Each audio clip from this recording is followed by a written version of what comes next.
former national TV producer, a high-profile media strategist for established leaders and brands, helping executives turn media visibility into authority, influence, and real business growth. So we are going to have such an exciting conversation that is right at the heart of visibility. And why would we do this in business? Why are we even going for visibility? And how do we turn it into something that makes sense? So we'll learn how to leverage it for credibility, and we'll discover strategies for scaling your influence through media platforms. And I love, Beth, that you're open about sharing your own journey of how you're 10xing right now. We're going to dig into that as well. So welcome. Welcome. I'm like, welcome. Thanks so much for having me. I really appreciate it. Because I think that having conversations about like the vulnerable pieces of it, right? The underneath pieces of it, because we can talk about hacks and tips all day long, but let's have like a real conversation. And I'm so happy to be having it with you. Yeah, it's so great to be getting real. And right now you are in the middle of snow and you're expecting a bit of snow tomorrow. Yes. So I'm glad you're kind of inside and warm and ready to join us. Yeah, fabulous. Now, you've worked with clients who've landed TED Talks and Today Show appearances. Mm-hmm. Tell me, what do you love about the work that you do? What I really love most about the work is the development of the person I'm working with, the understanding that anything is possible, right? Because the possibility of anything is overwhelming. And when we create possibilities for ourselves and we make choices for ourselves, sometimes it's like, wait, what did I create for myself?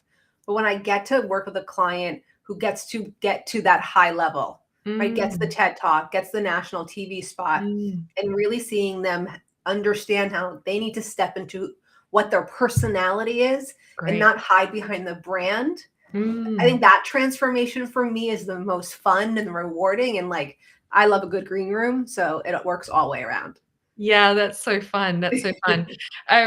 Tell me about your green rooms, because I've seen a few myself, and sometimes I've been surprised. I've walked in and been like, oh, is this the green room? I had a much more glamorous idea of what this green room was about. I'm thinking if I've been in any like fancy green rooms, or they're like literally like a box with a couch and a lamp. Even when I worked at NBC in Burbank in California. Yeah. The green room, I think it was named the green room because those rooms had green carpeting, because green carpeting was cheaper. Like, I don't think I have to do some research on like what the actual thing is, but the green room represents to me, and I'm actually going to be doing a whole late night talk show called Green Room Studio. Awesome. It's really about the conversation that happens backstage. The nerves and the jitters that happen before you go on, and the relief and the exhilaration and the adrenaline that happens after. I want to put those things together and have those wonderful conversations out in front. Yes, that's so true. That's great. It sounds like an amazing show. I'd love to connect with that a little bit more, because I know that part of what you're bringing with that show is really key to your message, which you've started to talk about here, that showing up as your whole self, not just your personality, but your authentic self. You talk about matcha, you love sparkles, you're really great at bringing your personal persona, not just your business persona. So how do you advise people in terms of embracing more of their identity in this visibility journey? What's your advice, and what's the message you have there? And I believe it's just about what you want to show to your audience, because I'm sure listeners are like, well, I don't want to be an influencer. I don't want to show everything I do. It's not about that. It's about what are the pieces of your personality that someone can resonate and connect with. Yes. I just think it's so funny when I talk about matcha, I get like DMs of like, I like this kind, you should try that kind.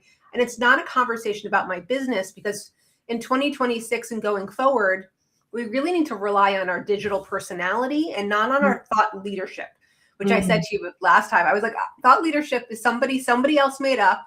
It doesn't actually mean anything. When I think about creating your brand under your digital personality, it's yes, your business acumen, and yes, all your expertise on all the things, but it's also your heart. Because if you're in a service-based business, or you're writing books, no matter if they're in fiction or nonfiction, for people to connect with you as the creator, as the expert, that's what keeps long-time fans versus one-time clients. Yes. Yeah, that's so nice. So people really see experiencing more of us is almost like the right brain, left brain distinction. Like left brain, we could say there's expertise, there's knowledge, there's something we could research and understand. But the Mhm. creator part is the more dynamic, more interesting, more personality to it, kind of part of Yeah, I us. live there a lot. And Mm. when you're thinking about showing up on camera or showing up on a show like this or Mm. showing up on a national TV show, think about the people who you see on there every day and the people Mm. who you click off from and the people Yes. who you watch their whole segment. Yeah. So Yeah. often I'll do either like a story on my social media or somebody will send me something. Hey, did you see so and so on Good Morning America? They should learn from you. They should be your client. Who Yeah. I say to my husband, like I'm watching with him, and I'll be like, "Where is their publicist? Did no Yes. one have a conversation with them before they went on air?" Because Mm. A-listers to newbie entrepreneurs, when you are doing visibility, when you are public in front of people, Mm. it's not off the cuff. You Yeah. have to prepare. You have to Mm. understand what you're speaking about so that you Yes. can convey a message to an audience so it resonates with them.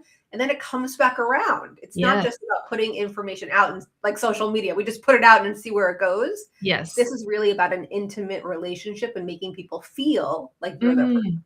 Mm. That's so powerful. Yeah, and you can see how having a one-sided, what can feel like a one-sided conversation where it's an intimate relationship and you're giving information and you're not necessarily getting a lot back in that moment. You might be being interviewed, but you're really just kind of sharing yourself and sharing sometimes your soul as well as what you know. So that can be a vulnerable place for people. So having someone like you to help them to know what is important, how do I craft that message? What do I need to share that's going to help convert this into something that comes back? I think that's really gold.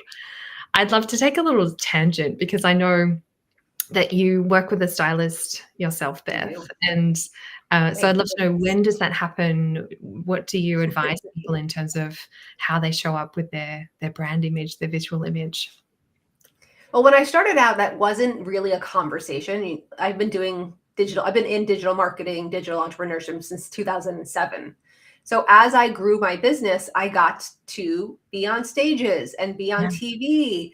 And I'm not the best at putting outfits together. So I know what my strengths are. My strengths are using my mouth and using my brain to make my Nice. mouth say things, right? Yes, Being yes. Having a stylist for me was not a luxury. It was a had to.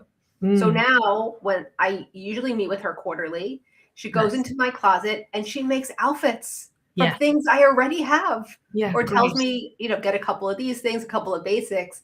But now I have a lookbook Yeah, of all the outfits I can wear. so great. And depending on what I'm doing and where I'm going, if I'm going to be in Vegas for a couple of days and I need morning, noon, and evening clothes, or if I'm going to be Yeah, in the city, on New York City on a stage, but yeah, having somebody else procure that for me, yes. show me the possibilities of what I could put together, and then knowing the confidence I Mm, have, like I know the confidence I have when I put that on, and I yes, know it looks good. It's already been like, checked by somebody else. yes.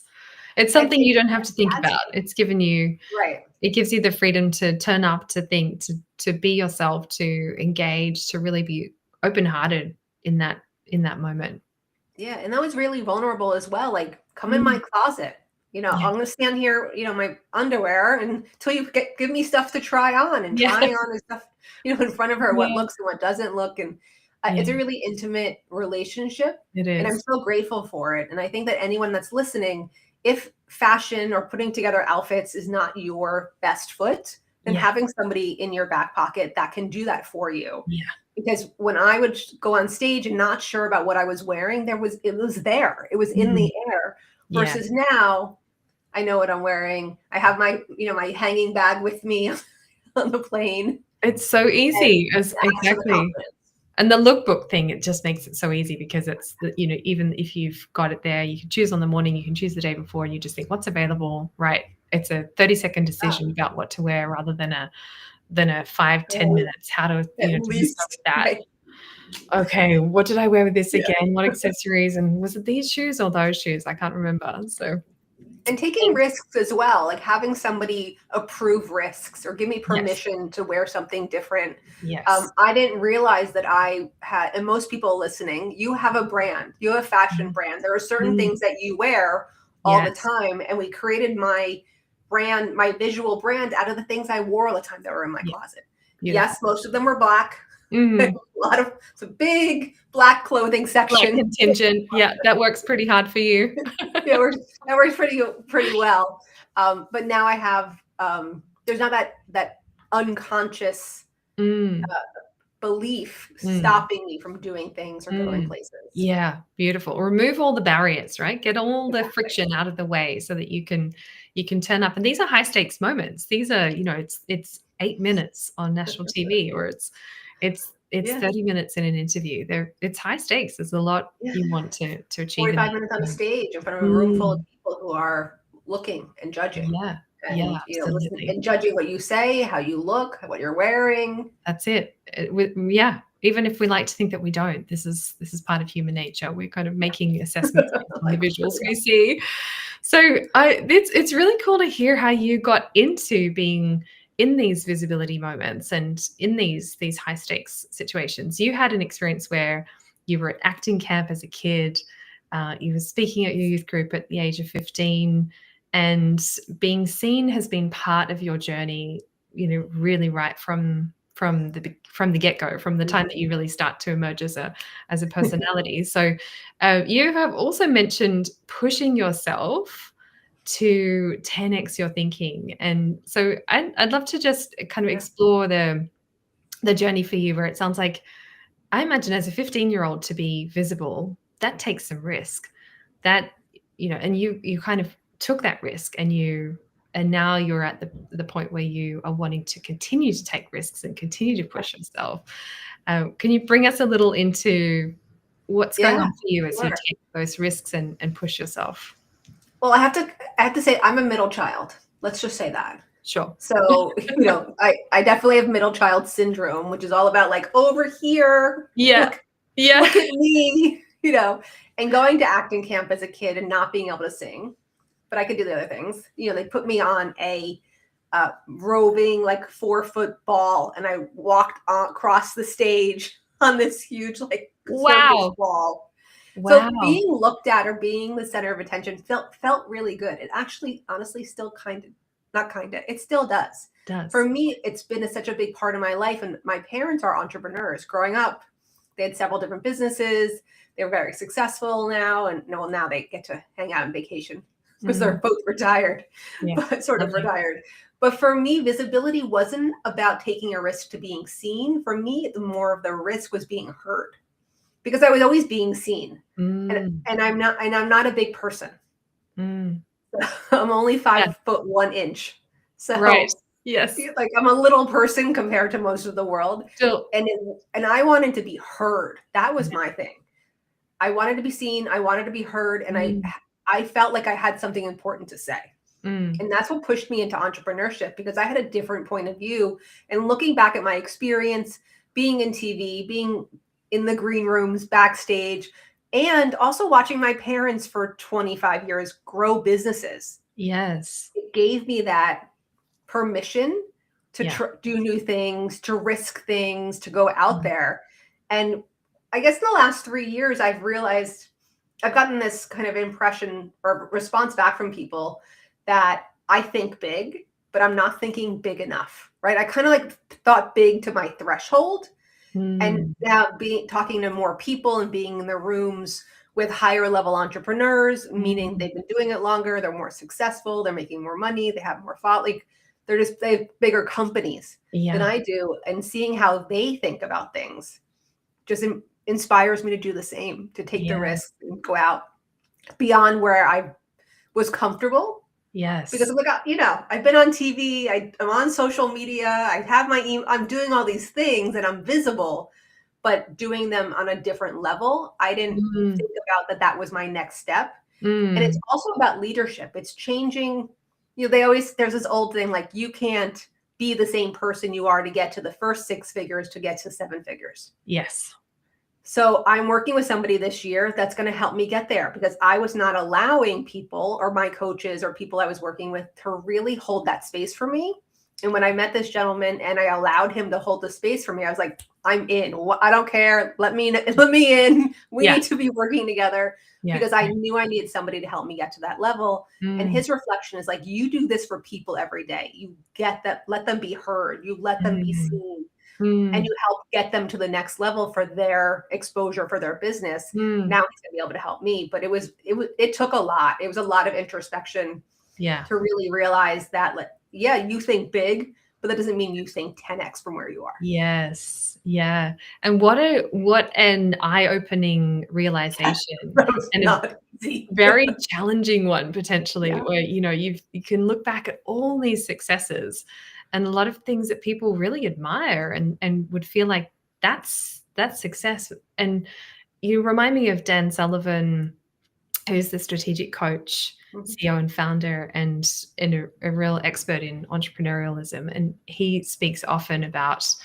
the next big goal. How, he's 80, he's just turned 80, and he's got bigger goals for the next 20 years than he's had for the previous 20 years. Like, it's a constant, constant process of bigger goals.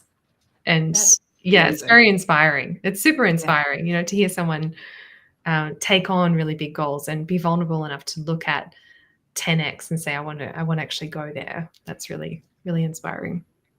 And in terms of building your influence to this point, you've mentioned that consistency has been crucial for that. So can you share what that looks like practically? How do you stay consistent? What do you recommend to people? One of the things that I did last year and the year before is I had an Instagram show. Meant I went live on Instagram and I Yes. called it mid-morning meeting.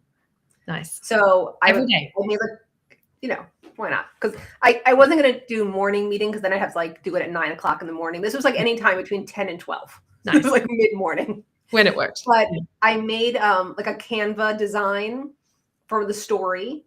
So it would go on first, and then I would put music over it, and then I would go live. So I was setting the scene for this. I'm not just going to go live from my kitchen. It's a prepared show. Mm-hmm. And I would do 5 to 10 minutes talking to camera every day. Yeah, amazing. And that helped me build my business really fast. Wow, That that's helped so people get interesting. to know me, get to know what I was about. Because I wasn't not babbling sometimes. Mm. I was just talking, and it was about creating your own possibility of success and showing up when you don't want to, and being Yeah. consistent and doing all Mm. and talking about yourself and not bragging, and all the things I would hear from people who would say to me, I could never go on camera like you do. Why not? You physically can. Tell me why you wouldn't. And that really helped, because the feedback I would get was just, I needed to hear this today. Thanks so much for saying that. No one says things like you. I love your Jersey attitude. I would Love get it. all this great feedback. Yes. And that consistently, because I saw the consistency working for me after I had done it for 6 months already. Like, I gave myself, do this for 6 months, we'll see what happens. And that's how I work with my clients too. Everyone always thinks they need to like make a change forever. I'm like, no, we try Yes. this, we see if it works. If it doesn't, Yes. great. If it does, even better. But we And I keep love moving this. through it. The 6 months is really powerful, because I often see people go the other way, and I've done it myself, where you try something for a few weeks and see how it goes. And it's not really long enough for people to check back in, see it, have that consistent experience with you. Yeah. And what is it now? Like, people need to have like 11 touch points before they buy Yeah. something for you. That's a lot. Yeah. So this was video that I didn't just do it on Instagram. It became a post, and then my team put it on YouTube, my YouTube channel, Nice. and then they would scrape the audio and put it on my podcast. Yes. So I was also creating content to then go everywhere. Yes. Instead of having to come up with something, it was just me talking. Yeah. It was just what I was saying. And this was before AI was so easy to use. I had my team taking care of it. Now I can talk for 10 minutes, put in AI, and they can make 30 pieces of content. Yeah. That's the best part about it. Yeah. But going back to the consistency part, it's a promise to yourself. I'm going to do this for 6 months. I'm going to do this, 190 times before I try something else. Mm.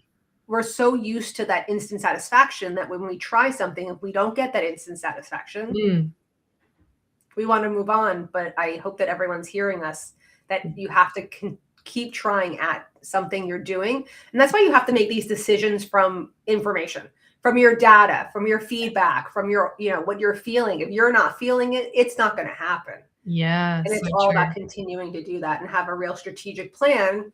And now we can use AI to help us create those as well, which is a little crazy, but really having the strategy of why it's working, why you need it to work or you want it to work, so that it can get you on stages, get you on TV, sell your offers, be in the room. Yes. I think there's so many different ways to do this business thing that everyone's decided there's only my way, and there's not.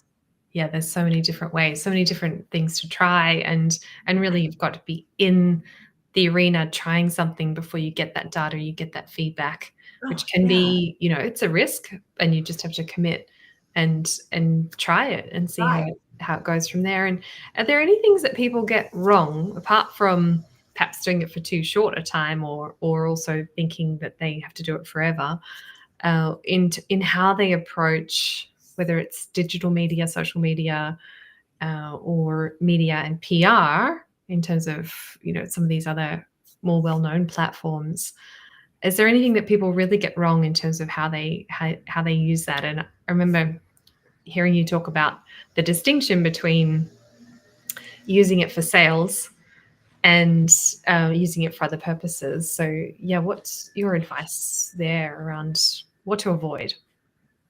Well, I think that one thing you can't avoid is just boredom. I think that the biggest mistake people make is they move on too fast from a message, from a way of being, and business is boring.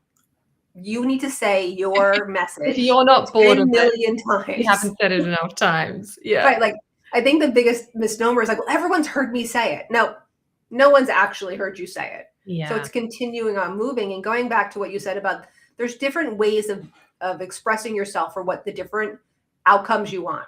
You want awareness, you want credibility, you want sales. There's different ways to get those things. And then having an all-encompassing strategy to get there. It's not about dancing on TikTok or doing, UGC on Instagram. It's about, what is my offer? Yes. How am I getting traffic to my offer? And then how am I showing them the value that my offer is worth?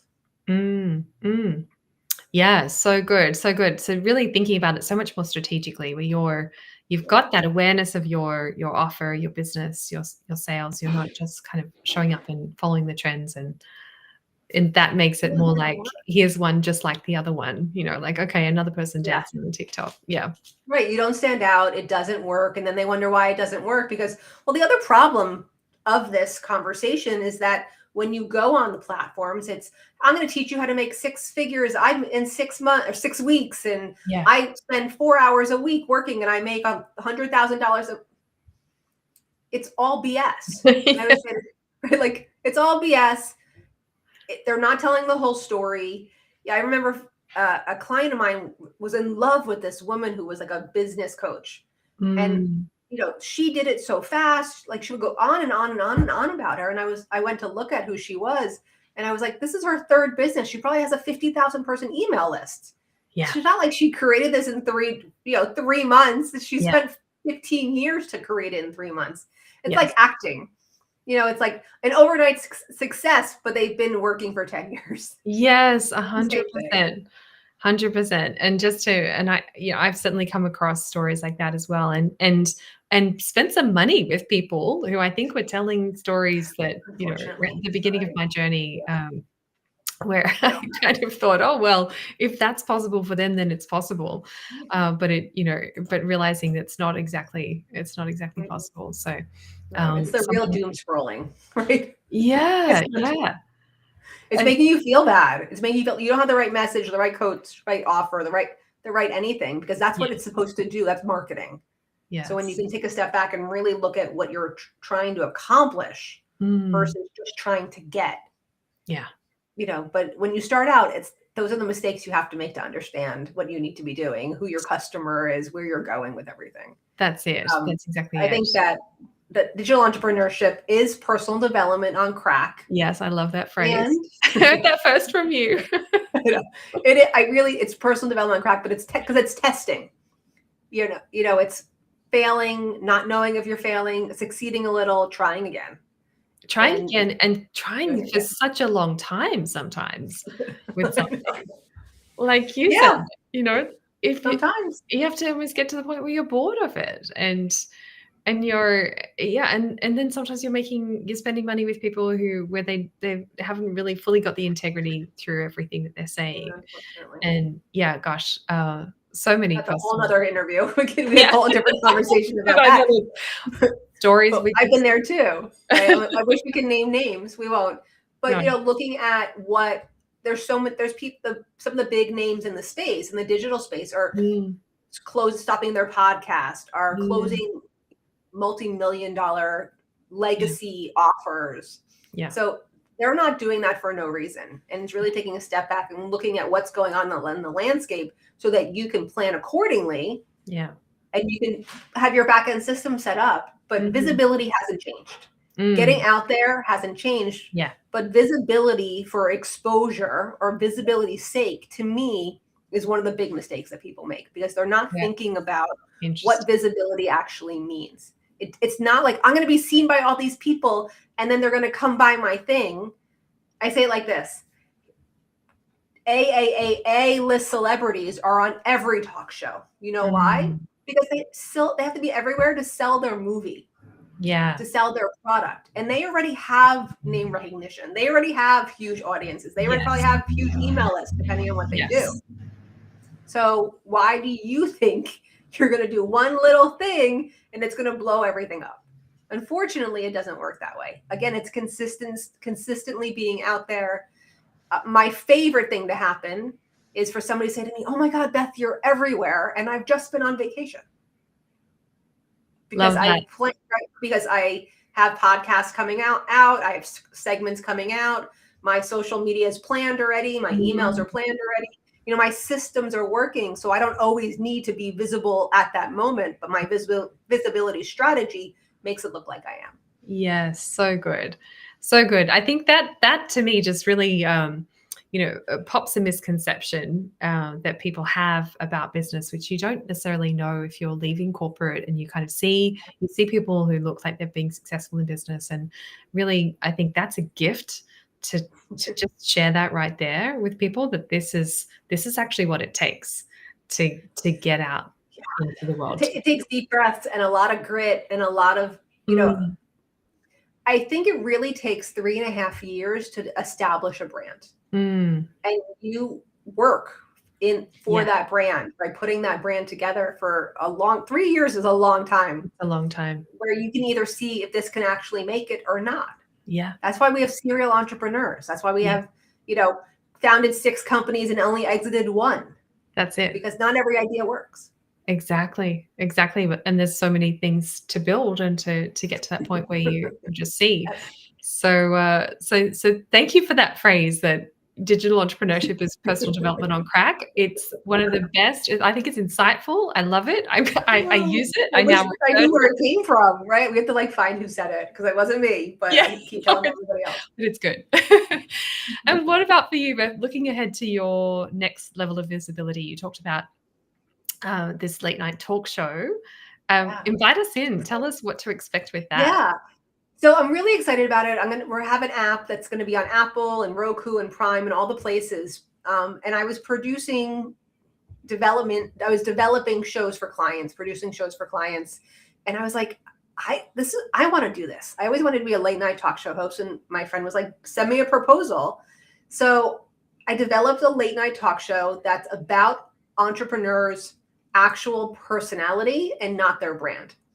I think about it this way. If you watch morning TV in the US, celebrities come on, they talk about their movie for 20%, maybe 25% of the interview. And the other 75% is about them and their kids and their family and their charity and what they're doing. Why are we not doing that? Yeah. So I'm going to create a place that, yes, you'll come and talk about your brand and you'll premiere your book or the show or whatever you're doing. But then we also get to know you behind the scenes. We have actual real conversations that someone's going to make us cry, some are going to make us spit laugh, some are going to make us, we can't stop. We're going to do some cooking segments. We're going to do activities and games to make it a place where not only can your audience get to know you, but they can fall in love with you too. Wow. And so how do you envisage people getting onto the stage when you say could it be anyone in this audience who might be interviewed by you, or how do people get We're to actually doing it in person. So if you're in New York, New Jersey, we're going to do it in person. We're going to have a live studio audience. We're right now looking at a hotel where we're going to film in their lobby right by their bar. Fun. So it's going to be really fun. I'm starting out with my friends. And again, I'm terrified that this is not going to work, right? In my soul, I know that it is, but when I get into my head, I'm showing up. It's been my idea. I'm telling everybody. Now it's like, okay, Beth, shut up or put up, right? Do the thing. Right. I know it's going to be fine, but it's also terrifying. So I'm going to have some of my good friends on. And then as the show grows, we'll see where it goes. But yeah, anyone that's listening is going to be in the area. I'd happily have a conversation about what you bring to an audience, how your personality is going to inspire, educate, empower, make them laugh, make them cry, right? It's not just about, hey, I'm fun. It's about what is that impact in your soul? What's that thing that keeps you going? What's that story that you don't really want to tell everybody, but I'm going to make you? Like, what's that secret? The closing of the show is called Ring Light Confessions. We've already filmed some.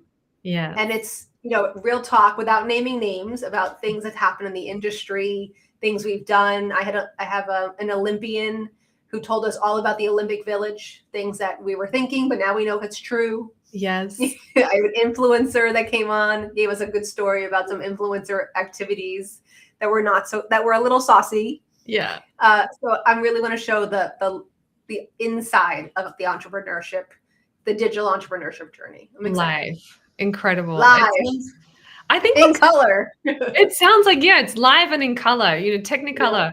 Yeah. I think what sounds really amazing about it is that you're creating a space there where people can connect more with the person behind the brand. And like you said, it's not about people.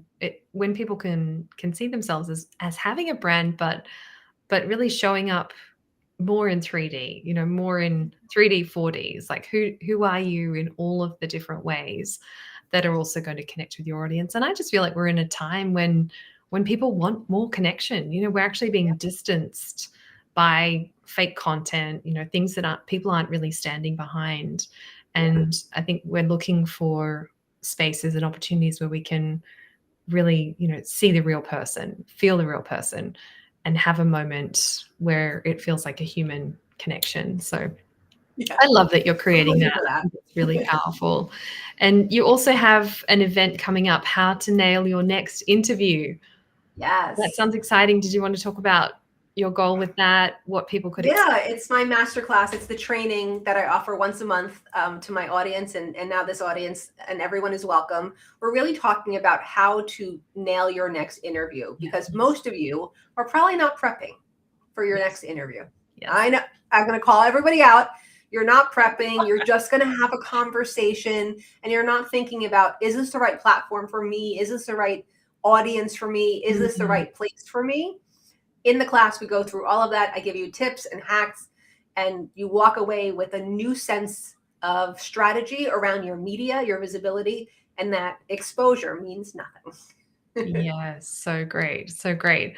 So good. So thank you so much for sharing that. People can access it through the link on this event post. There's a link there. It ends with the word interview. That's how they can get into that event. So awesome. Yeah, it's a free event. Come on by. Please tell me where you came from, how you got to me. Yes. So we can talk about this great show too. Amazing. And I have a workshop coming up as for people who want to break their visibility ceiling, which I've also dropped on the event post. So if you want to break your visibility ceiling, you can join me for a free workshop within about a week's time. So it's actually 9 days from now, Sunday USA time. And Beth, you inspired me to just kind of think about impact and influence, and in such a different way. I think you're bringing this message around. We often hear, I don't think you and I have really used the word authentic once this interview, but it's, I think what you're doing is, what you're talking about is something quite different to that. It's more about whole person. It's more about being who you really are, and sharing and connecting in meaningful ways. So Yeah. thank you so much for that. Is there anything that you wanted to close on? Anything that, Yes. yeah. Let me get ready. Okay. So the thing that I always love to close on is, we've talked about a lot of things that are scary. I've used the word terrifying, but I really want to give everybody a activity or a Nice. way of being, because everyone says to me, well, why am I the one to say that? Or why should I be the one to go on the show? Or why should I be the one to pitch? And instead of that story in your head, let's replace it with, why not you? Why not you be the one that gets to talk? Why not you be the one that makes the sale? So when that gremlin comes in and tries to take you off your game, remember, I'm from Jersey. And in Jersey, we think, why not me? Yeah. Fabulous. Be inspired by that. Be inspired by that. Totally different question. Just one word is different, but it totally changes the way of seeing it. Well, thank you so much. Thanks again. I encourage everyone to join Beth for her masterclass, and thank you to our audience for watching. Next week, I will be live again with another live stream with an empowered woman making an enduring impact. So stay tuned on these Mark Makers conversations coming at you once a week. Thank you, Beth. Thank you.